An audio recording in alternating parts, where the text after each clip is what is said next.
അസ്സലാമലൈക്കും കൂട്ടുകാരെ, ഞാൻ ആരാണെന്നറിയുമോ? ഞാനാണ് മാർബിൾ. ഞാനൊരു സാധാരണ പാറയല്ല. കോടിക്കണക്കിന് വർഷങ്ങളായി ഞാൻ ശക്തമായ ചൂടും മർദ്ദവും ഏറ്റു. ഭൂമിക്കടിയിൽ എനിക്ക് മാറ്റങ്ങൾ സംഭവിച്ചു. അങ്ങനെയാണ് എനിക്ക് ഈ ഭംഗിയും ശക്തിയും വന്നത്. ഇപ്പോൾ നോക്കൂ, മാർബിൾ പതിച്ച ഈ വീട് എത്ര മനോഹരമാണ്. എന്നെ ഉപയോഗിച്ചാണ് ഈ താജ്മഹൽ നിർമ്മിച്ചിരിക്കുന്നത്. അറബികൾ എന്നെ മർമറുൻ എന്ന് വിളിക്കുന്നു. എല്ലാവരും എന്നോടൊപ്പം പറയൂ, മർമറുൻ. എല്ലാവരും എന്നോടൊപ്പം പറയൂ, മർമറുൻ. ഹായ് കൂട്ടുകാരെ, ഞാനാണ് ഹർഫുൽ മീം. ഞാൻ ഒറ്റക്ക് വരുമ്പോഴും വാക്കുകളുടെ അവസാനത്തിലും ഇങ്ങനെയാണ്. കൂട്ടുകാരെ, എനിക്ക് വന്ന മാറ്റം നിങ്ങൾ കണ്ടോ? എന്റെ മുകളിൽ ഫതഹ് വന്നത് കണ്ടോ? ഇപ്പോ എന്നെ മാ എന്ന് വായിക്കും. ഇങ്ങനെ മാത്രമല്ല, ദാ ഇങ്ങനെയും മീം എഴുതാം. മീം ഒറ്റയ്ക്ക് എഴുതുമ്പോഴും വാക്കിന്റെ തുടക്കത്തിലുമാണ് ഇങ്ങനെ എഴുതുക. ഉദാഹരണം, മർമറുൻ എന്ന വാക്കില് തുടക്കത്തിൽ വന്ന മീം എഴുതിയ രൂപം നോക്കൂ. കൂട്ടുകാരെ, എന്റെ കൂടെ വായിക്കൂ. മാ മീ മൂ, മാ മീ മൂ.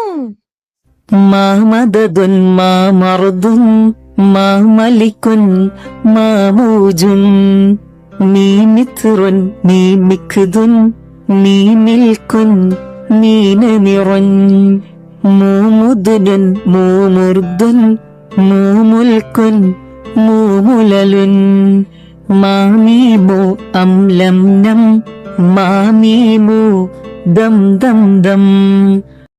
മാ മീ മൂ. മാ മദദുൻ മാ മർദുൻ മാ മലിക്കുൻ മാ മൂജുൻ മീ മിത്റുൻ മീ മിഖ്ദുൻ മീ മിൽക്കുൻ മീ നമിറുൻ മൂ മുദ്നുൻ മൂ മുർദുൻ മൂ മുൽക്കുൻ മൂ മുലലുൻ മാ മീമു അം ലം നം മാ മീമു ദം ദം ദം.